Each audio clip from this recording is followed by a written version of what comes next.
kemarin tuh pas melakukan pertukaran belajar itu kan beda nih kotanya kan. Yeah. Ada yang di Bandung, ada yang di Semarang. Nah, perbedaan bener-bener sama? Bener-bener sama. Wah gila sih.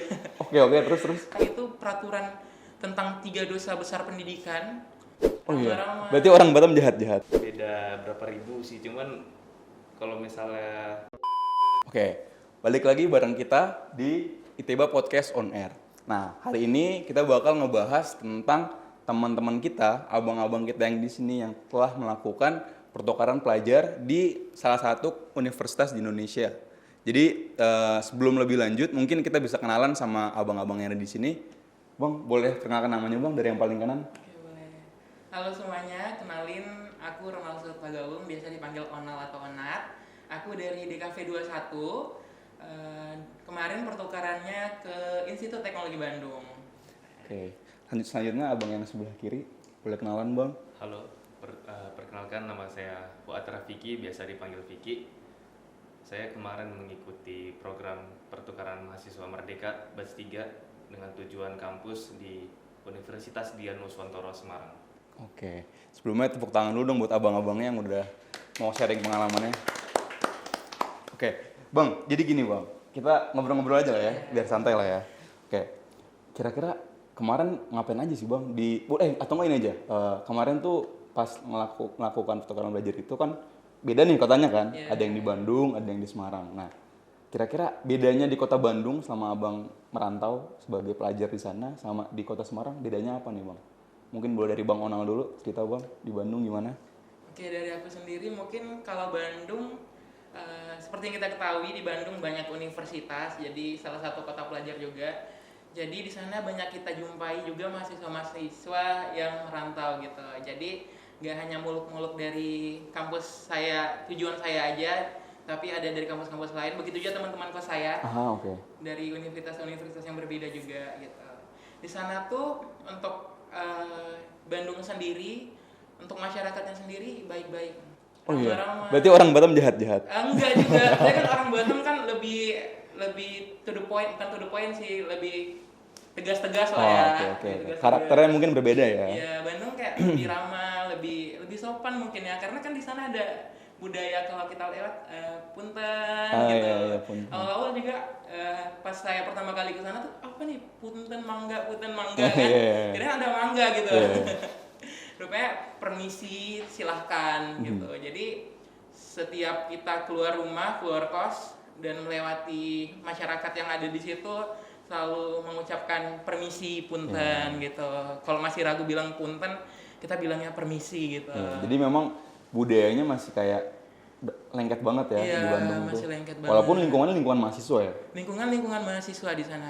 Terus kalau di sana tuh lebih panas atau lebih gimana? Di Bandung sendiri lebih dingin sih, tapi kata masyarakat di sana itu tuh udah panasnya Bandung gitu. Panasnya Bandung, tapi ya? menurut kita yang perantau yang baru datang ke Bandung kemarin tuh udah dingin banget gitu. Pertama kali kita datang ke situ malam disambut dengan suhu yang dingin tuh buat kita kaget sih gitu. Iya. Mungkin culture shock dikit lah ya. Culture shock. Oke. Terus mungkin abangnya Bang Vicky di Semarang gimana bang? Apa bedanya Semarang sama Batam nih? Dari orang-orangnya, mungkin makanannya juga boleh di-highlight. Oh iya, gimana ya? Kalau untuk di Semarang itu, dengan pengalaman saya yang kemarin tuh, sebetulnya ini kan kali kedua saya ngerantau atau keluar Batam gitu ya. Nah sebelum itu pernah ke Bandung. Nah alasan saya milih kota Semarang atau yang ada di Provinsi Jawa Tengah tuh karena Provinsi Jawa Tengah itu yang belum saya jajalin dari semua pulau Jawa gitu. Nah, di situ juga bedanya sama Bandung itu mungkin kalau dari bahasa ya, kalau misalnya permisi atau apa gitu. Kalau di Bandung tuh ada punten. Kalau di Jawa itu yang tempat saya kemarin tuh biasanya budaya itu ngomongnya amit. Dia Jawa Tengah tuh Jawa Kromo ya dia? Iya. Jawa sopan ya? Yang halus gitu. Beda sama yang mungkin Jawa Timur setahu saya. Iya, Jawa Timur mungkin agak lebih kasar dikit ya. Nah, kalau untuk makanan bisa dibilang lebih murah sih dari Batam. Jauh lebih murah atau beda berapa ribu sih, cuman kalau misalnya enak sih ya mungkin 11-12 lah kalau dari lidah saya. Di Semarang juga ada banyak nggak sih Bang mahasiswa? Maksudnya kota pelajar juga atau? Bisa dibilang banyak juga ya kalau untuk universitas di situ juga bisa dibilang ada lebih dari 5 setahu saya gitu. Jadi kalau bilang rame sama mahasiswa juga ya rame gitu. Kan kalau Bandung kan memang rame kan. Bandung rame. Ada Unpad, ada ITB, ada Unisba, Unisba, Unpar. ya. Ada Unpar ya, banyak Pak ya. Oke, mungkin nextnya nih yang lebih mendalam lagi, kan mereka kan setelah melakukan PMM ya, pertukaran mahasiswa merdeka. Nah mungkin pasti banyak yang penasaran kan dari junior-junior kalian nih, khususnya di DKV atau mungkin dari prodi lain gitu kan, kayak gue nanti next semester pengen juga deh pertukaran pelajar karena kayaknya di Batam aja kayak nggak cukup deh experience, pengen nyari pengalaman lain. Nah, kira-kira nih abang-abang boleh nggak minta tips and triknya gitu, kayak gimana sih cara dapetin peluang bisa dapet pertukaran pelajar di kampus-kampus lain gitu, apalagi ada ITB, ada Udinos gitu. Boleh nggak Bang? Dari Bang Vicky dulu mungkin, gimana Bang caranya dapetin peluang itu? Kalau untuk peluang ya, kalau dari pengalaman saya sendiri itu dari sosial media, Oke. TikTok. Dari TikTok ya? Justru dari Ternyata dari scrolling TikTok Iya, itu bisa dapet informasi kayak gitu ya? Makanya itu tergantung gimana kalian pakai sosmed kalian. Entah itu kalau misalnya ngeliatin cewek joget ya udah, mungkin itu yang bakal muncul di info-info yang bakal muncul gitu. Nah kemarin tuh muncul lewat TikTok, cuma Itu lewat aja atau memang nyari kayak pertukaran pelajar? sebetulnya ada niat cari, cuman nggak spesifik mau ke PMM. Di situ baru tahu juga kalau ada program itu. Nah di situ baru tahu, ya udah ngikutin aja, lolos gak lolos ya udah yang penting. Berarti ada tesnya gitu ya? Ada. Oke. Eh, Kalau abang tesnya sendiri kemarin gimana? Kalau untuk tes itu tes potensial akademik ya kalau nggak salah. TPA ya, berarti tes potensial Iya, akademik. untuk tes sendiri kita ada tes kewarganegaraan, kayak Pancasila gitu. Terus ada VCAT itu lebih ke Lebih ke di kafe ya? peraturan, enggak, lebih ke peraturan Kemendikbud kalau nggak salah. Dan terakhir kita ada tilik diri. Tilik diri itu seperti psikotes, kurang lebih kayak gitu. Oh jadi untuk PMM-nya ini di bawah MBKM ya? Iya, di bawah Nah, MBKM. berarti itu tesnya itu sendiri resmi dari pemerintah atau kita pilih kampusnya dulu atau gimana? Kita sebenarnya banyak tesnya dari PMM-nya sendiri. Yang pertama kita harus melengkapi administrasi kita, tes administrasi, data-data kita. Kalau Itu melengkapinya di mana? di laman PMM-nya. Oh, berarti di PMM-nya dulu ya, Iya, daftarnya segala macam. seperti itu. Sampai dokumen terus? Udah lengkapi dokumen, kalau kita terverifikasi lolos, kita lanjut ke tes selanjutnya. Tes kewarganegaraan dan Pancasila kalau nggak salah. Berarti tesnya kewarganegaraan sama Pancasila. Iya, seputar itu. Terus setelah itu kita setelah tes itu diberi lagi tes itu VCAT kalau nggak salah, itu peraturan tentang 3 dosa besar pendidikan. Oh ya, baru pernah denger sih. Oke, Ya, terus? 3 dosa dalam pendidikan. Terus kita juga ada tes peraturan Kemendikbud sebenarnya, peraturan-peraturan dalam Kemendikbud. Terus setelah itu lolos semua, kita dinyatakan lolos. Setelah itu lolos semua, kalau nggak salah sebelumnya kita isi perguruan tinggi tujuan kita. Oh, berarti setelah administrasi, Setelah tes, habis itu baru pilih kampus yang mau ditunggu. Setelah administrasi milih kampus. Oh, berarti administrasi dulu, milih kampus. kampus. Itu kampusnya ada yang kampus negeri, ada kampus swasta. Nah, setelah itu baru setelah itu baru ngerjain tesnya. Iya, ngerjain tesnya. Nah, itu berarti di libur semester ya berarti ya? Atau enggak. dari jauh-jauh hari? Enggak, kemarin itu Kalau kalian gimana? Daftarnya dari jauh-jauh hari kah atau? daftar itu kemarin di semester 3 itu Mei 2023. Nah tesnya itu di Juni atau Mei gitu, itu udah ikut tes. Berarti persiapannya lumayan lama ya? Lumayan lama. Ya, bisa bilang. Jadi Terus berarti kalian persiapannya di semester 3, berangkatnya di semester? di semester 4 akhir 5. Berarti 5 di sana ya? Semester 5 di sana. sana. Berarti persiapannya 1 semester ya? Kalau mau. Lebih 1 semester. Jadi berarti buat teman-teman yang khususnya sekarang ada di semester 3 mungkin ya? Iya. Sekarang kan semester ganjil ya, semester 4. Kamu tadi relate ralat dikit, saya di semester 4 itu persiapan. Oh, oke. Berarti teman-teman yang sekarang nih mau pindah ke semester 4 dari semester 3, terus berencana pengen ngelakuin pertukaran pelajar di program PMM dari MBKM ini, mungkin bisa nih ikutin step dari abang-abangnya kalau memang pengen ikut program ini. Terus dari sekarang karena persiapannya ternyata nggak secepat itu ya, lumayan lama. Karena ada administrasi, ada tes dan harus tentuin dulu si tujuan kampusnya kita. gitu. Iya, betul. Nah itu jurusannya juga di sana di ITB dan di Udinos itu sama di kafe juga.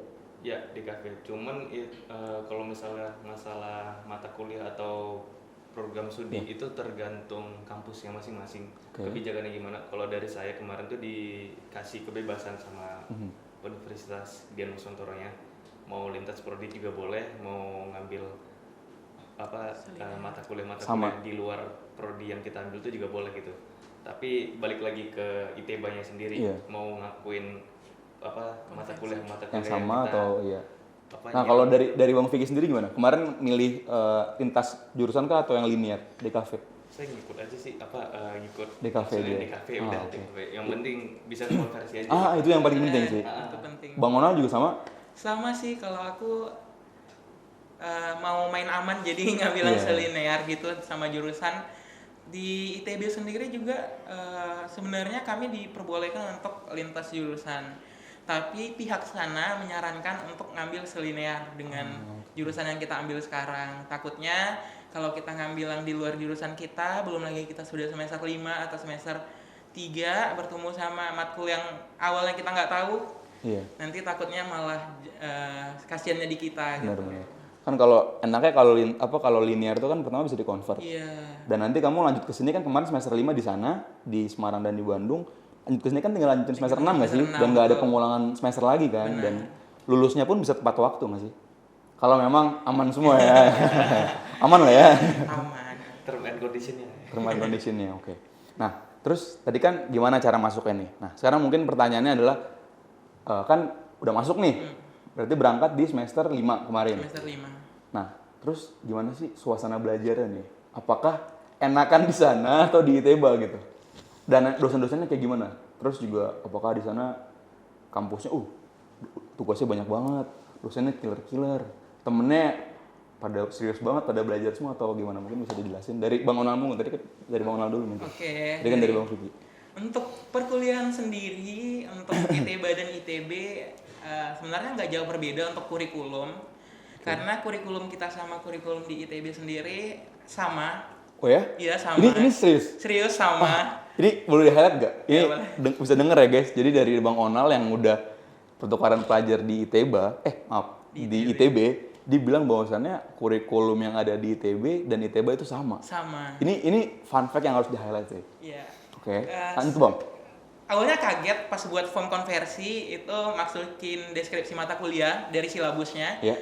Jadi dari silabus ITB dan ITB lah sama. Jadi perbedaan bener-bener sama. Bener-bener sama. Wah, gila sih. Oke, terus. Perbedaannya mungkin di sini motion graphic di semester 7, di sana motion graphic semester 5. Ada beberapa mata kuliah. Kalau di sini bahasa rupa semester 3, di sana semester 5. Bedanya gitu aja. Di sini ada yang mata kuliahnya lebih duluan mereka, ada yang lebih duluan kita gitu. Untuk dosen sendiri seperti yang kita tahu, dosen-dosen ITB juga pernah ngajar di ITB. Oh ya? Oh, berarti kamu ketemu dosen yang kayak ngajar di sini? Ketemu. Oke. Kalau boleh tahu Pak siapa? Ada atau Bu siapa? Pak Guntur, ada Bu Zunda, ada Kaprodinya sendiri juga pernah ngajar kalau nggak salah. Oke. Ini seru sih. Iya, ada Pak Banu. Jadi untuk aku sendiri nggak kaget gitu kuliah di sana. Mungkin kagetnya itu mahasiswa di sana tuh lebih kompetitif. Pasti sih. Lebih kompetitif. ITB ya nggak sih? Iya, ITB top 3 gitu. Yeah. Terus untuk perkuliahannya sendiri, dosen-dosennya nggak killer sama sekali. Mereka baik-baik banget. Apa mungkin karena DKV atau mungkin? Iya, mungkin karena FSRD ya. Di sana FSRD ya? FSRD, Fakultas Seni Rupa dan Desain. Seni Rupa dan Desain. Jadi seru-seru dosennya, apalagi perkuliahannya itu seru karena kita ada kunjungan industri kreatif ke Jakarta, ada ke Studio Dos Guava, ada ke Studio 8mm kalau nggak salah, 8mm. Terus kita juga ada kelas bersama industri. Kemarin kita terakhir kali sama ada pembuat game gitu kalau nggak salah. Terus VR game gitu. Kalau nggak salah apa sih namanya itu? Game horror gitu pokoknya. Alumni alumni FSRD yang punya. Terus kita juga kelas juga bareng Bumi Langit Universe Gundala. Oh, oke. Gundala, Oh, Sri Gundala ya? Asi. Gundala. Oh, itu Iya. keren banget sih, itu keren banget sih. Terus kita juga ada kuliah bareng dia studio pokoknya industri kreatif yang bantuin untuk editing One Piece yang live action. Oh, yang dengan Netflix. Iya, yang di Wah, Netflix. gila itu berarti seru banget ya Seru experience di sana. banget. Terus kita ada kelas bareng Lentera Studio itu yang produksi game. Ah, Lentera Studio itu seru banget sih kuliah di sana. Terus kita ada workshop bareng Fujifilm. Itu dikasih Fujifilm Fujifilm device-nya. kan ngeluarin kamera terbaru tuh kan, Oke. Bang. Jadi kita mahasiswa dikasih untuk nyoba produk terbarunya gitu. Gitu, Jadi such a di good belakang experience ya. tempat kita workshop itu udah disediain kamera, model, lighting, pokoknya setnya udah disediain. Jadi kita tinggal explore aja ya. Iya, explore Makanya. aja gitu. Seru sih perkuliahan di sana. Banyak jumpa dengan industri-industri kreatif, dosennya baik-baik, mahasiswanya baik-baik Kompetitif. banget. Oh gitu ya? Iya, Sama berarti baik-baik teman-teman banget. kamu di Batam jahat-jahat? Enggak. Enggak juga. Kurang ya? lebih sama teman-teman yang di Batam. Cuman teman-teman yang di Batam kan saya sendiri kan dari kelas karyawan. Jadi teman-teman yang di kelas karyawan lebih banyak setelah kuliah tuh pulang Sibuk ya, kerja karena ya. biasanya kan kerja lagi Benar, gitu. benar. Overall untuk perkuliahan sebenarnya nggak jauh berbeda sih sama ITB gitu. Jadi berarti kamu rekomendasiin banget dong teman-teman di kafe khususnya junior kamu harus ngambil pertukaran pelajar ke ITB. Iya, aku ngerekomendasiin banget. Oke. Untuk teman-teman yang pengen ngerasain atmosfer yang sebenarnya masih sama ITB tapi lebih keren lagi di ITB karena kita tahu ITB juga kampus top 3 Yap, gitu benar. di Indonesia. Saya rekomendasiin banget untuk teman-teman yang mau ikut PMM Iya. ke sana. Apalagi berarti khususnya untuk teman-teman DKV ya. Iya, Jadi DKV. buat teman-teman DKV yang memang pengen dan emang pengen ngerasain apa ya, new experience, ada apa namanya, wawasan yang lebih luas tentang industri kreatif gitu. Bisa cobain si program PMM ini ya. PMM iya. Pertukaran Merdeka, Pertukaran mahasiswa merdeka. pertukaran mahasiswa Yang merdeka. agak sulit sih, Bang. Iya, ya agak sulit ya, agak Agak kelibet-libet sulit. dikit. Iya. Oke, terus geser lagi mungkin ke Bang Vicky.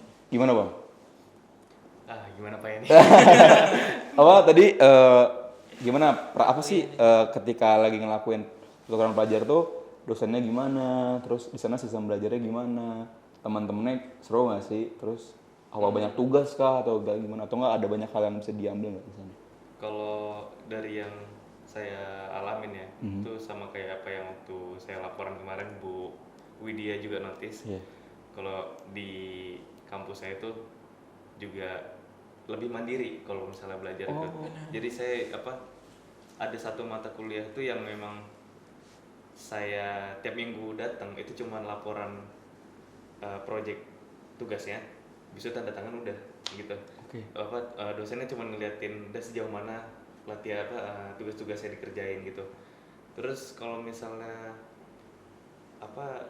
saya lebih notice ke mungkin tetap lingkungannya gitu. Kalau misalnya walaupun lagi belajar juga karena masih kebayang-bayang kalau misalnya bahasa-bahasa mereka ini lebih halus gitu ya. Jadi kayak lebih lebih highlight sama pengalaman saya sendiri gitu. Jadi lebih kayak experience ketika di kota itu ya, di kota Semarangnya sendiri dan orang-orang yang berbeda seperti itu ya. Iya. Terus tapi dosennya tapi lebih killer nggak dibandingkan dosen-dosen di ITB? Atau mungkin lebih enak, nggak enak, cara ngajar kan relatif ya. Iya. Mungkin kayak tugasnya kan lebih berat kah di ITB atau di Udinos? Kalau misalnya dibilang lebih berat, mungkin lebih berbobot. Cuman karena dosennya juga juga sekali yang masuk cuman ngecekin project masing-masing gitu aja. Jadi dibilang killer juga Enggak ya? Ya juga enggak killer. Jadi memang mahasiswa memang lebih dipaksakan untuk melakukan mandiri belajar mandiri gitu ya. Lebih sering Tugas-tugasnya dan project-project yang dikasih, habis itu udah kita explore aja sendiri gitu. Oke. Tapi teman-temannya kooperatif gak? Kayak ngerjain tugas bareng kan biasanya kalau anak-anak mahasiswa tuh kan sering banget kan kayak ngumpul-ngumpul kayak kita ngerjain tugas yuk di coffee shop ini atau enggak di kosan ini. Teman-temannya lebih kooperatif atau gimana? Sering banget. Gitu ya? Iya. juga bingung tuh apa sampai waktu itu ada yang nanyain gitu kayak bang kosongnya kapan gitu biar bisa ini Nugas bareng ya, gitu. nugas bareng gitu. Oke. Juga bingung sih baiknya kebaikan gitu Oh. malah kebaikan gitu. Iya, jadi mungkin yang membedakan juga karena vibes belajarnya mungkin mereka lebih apa ya? Mungkin karena dari karakter orangnya juga mungkin suka ngumpul dan memang baik-baik gitu. Jadi saling peduli gitu sama lain gitu ya. Alhamdulillah gitu sih. Ya. Oke, mungkin next ke pertanyaan selanjutnya. Ini mungkin agak sedikit panjang, nggak apa-apa ya lah, dikit. Gak apa-apa santai. Setelah kemarin ngelakuin pertukaran pelajar itu, kira-kira boleh nggak ngasih tahu apa nih hal yang emang bener-bener paling berkesan gitu ketika ngelakuin pertukaran pelajar? Oke, dari Bang Onal dulu. Oke, dari aku dulu. Untuk kesan sebenarnya Yang paling berkesan, kan banyak nih kesan-kesannya ada ya A, B, C, D. yang paling berkesan sebenarnya bisa jumpa sama teman-teman dari berbagai pulau di Indonesia sih. Kayak kita dari Manado, dari Aceh, dari Sumatera, dari Batam, dari Papua sekalipun kita disatukan di universitas yang sama gitu di situ. Kita saling tujuan PMM ini sebenarnya tuh saling bertukar budaya gitu. Jadi itu kesan yang aku ambil tuh aku bisa dapat saudara-saudara dari berbagai pulau yang ada di Indonesia gitu. Itu keren banget sih, itu good experience banget ya. Kita bertukar budaya, terus lebih toleransi sih. Toleransi jadi lebih tinggi sih sama mereka. Misalnya mereka belum sholat, kita bantu ngingatin, udah sholat belum gitu. Mereka juga jangan lupa gereja hari Minggu gitu. Iya. Jadi saling toleransi ya. Iya. Itu sih untuk kesan yang paling dapat untuk aku gitu. Oke, untuk Bang Vicky. Oh, yang paling berkesan ya? Paling berkesan ya bisa dibilang hampir 11-12 karena memang itu tujuan PMM itu dibuat kan. Saling bertukar budaya terus juga nambah relasi pastinya gitu. Saya juga yang tadinya tuh punya apa perspektif sendiri sama apa orang dari sini orang dari sini orang Mungkin dari ada sini. perspektif negatif, ada positif, ada apa. Semua tuh ya bisa dipatahin lah gitu di situ. Ketika pas kita langsung datang ke lokasinya gitu. Supaya memang mereka baik-baik gitu. Ada yang dari NTB, Lombok gitu, sama Manado itu ya keren-keren juga mereka. Oke. Mungkin pertanyaan terakhir, kira-kira ada nggak? Ini kan kebetulan kalian anak DKV nih. Anak himanya Himade ya? Iya, Himade. Kira-kira ada nggak nih pesan buat junior-junior kalian khususnya yang memang minat untuk melakukan pertukaran pelajar ini, kira-kira ada nggak pesan dari kalian berdua? Kayak apalah gitu? Terserah. Kalau misalnya apa yang mau saya sampaikan gitu, kalau untuk siapapun yang mau ngikutin program ini pandai-pandailah nyari peluang ya karena di sini tuh nggak ada kayak perbandingan kualitas seorang mahasiswa, itu cuma dinilai dari IPK kan ini minta. Jadi yang perlu diperhatiin tuh kayak misalnya slot dari kampus Kuotanya ya? Kuotanya itu jangan, walaupun udah penuh jangan dimasukin lagi, karena kemarin tuh saya juga ngeliat tuh yang dari waktu saya ngedaftar itu di ITB itu kan udah full di duluan. itu ini kuotanya bisa di sini yang orang yang ngajuin gitu itu udah overload gitu. Masih ada yang masukin ke situ gitu. Jadi walaupun ya nggak mungkin Jadi kalian nggak senasib lah kayak Bang Onol gitu bisa tembus ke ITB ya? ITB Iya. dengan slot yang masih mumpuni gitu untuk dimasukin. Nggak apa-apa, cobain di tempat lain aja, tetap pasti dapat hal yang mungkin kalian nggak sesuai ekspektasi karena kalian lebih ekspektasi di kampus yang kalian pengen, cuman karena penuh ya udah nggak terpaksa ngambil tempat lain, tapi experience tetap sama sih. Oke. Berarti kalau mau yang daftar, intinya coba lihat slotnya, kalau mau penuh jangan daftar, cari yang alternatif lain. Karena experience-nya pun bakal nggak jauh beda gitu ya. Oke. Jadi Bang Onal mungkin pesannya? Untuk aku sendiri, untuk teman-teman yang mungkin masih bodo amat sama MBKM, MBKM dulu, teman-teman harus tahu program-program yang di MBKM ini sangat membantu kita mahasiswa untuk eksplor lebih jauh, mulai dari untuk eksplor pendidikan kita, terus industri kayak ada MSIB dan lain-lain. Aku nyaranin teman-teman setidaknya untuk coba satu program dari MBKM, karena kita juga nggak rugi gitu untuk nyoba, malah kita untung gitu. Nah, untuk teman-teman yang pengen ke PMM, Pertukaran Mahasiswa Merdeka, persiapkan lebih matang, jangan kayak kita dulu kayak ya daftar keterima, kalau keterima ya keterima, kalau enggak ya udah ya nanti tulus udah ya. nanti dulu gitu. Jangan, tapi persiapkan dengan baik gitu. Sering-sering konsultasi sama dosen PA dan Kaprodi karena persetujuan mereka tuh penting, jangan pergi gitu aja gitu. Nanti nggak dikonversi loh, nanti ngulang gitu. Oke. Terus persiapkan kampus pilihan teman-teman yang memang teman-teman inginkan. Jangan menunda-nunda pendaftaran sih, itu intinya. Karena di PMM 4 sendiri yang akan sebentar lagi berjalan, kemarin untuk kampus yang sudah full itu tidak bisa didaftar lagi gitu. Karena teman-teman mau ngambil ITB, tapi ITB udah full, teman-teman nggak bisa apply ke ITB. Terpaksa untuk apply ke kampus lain.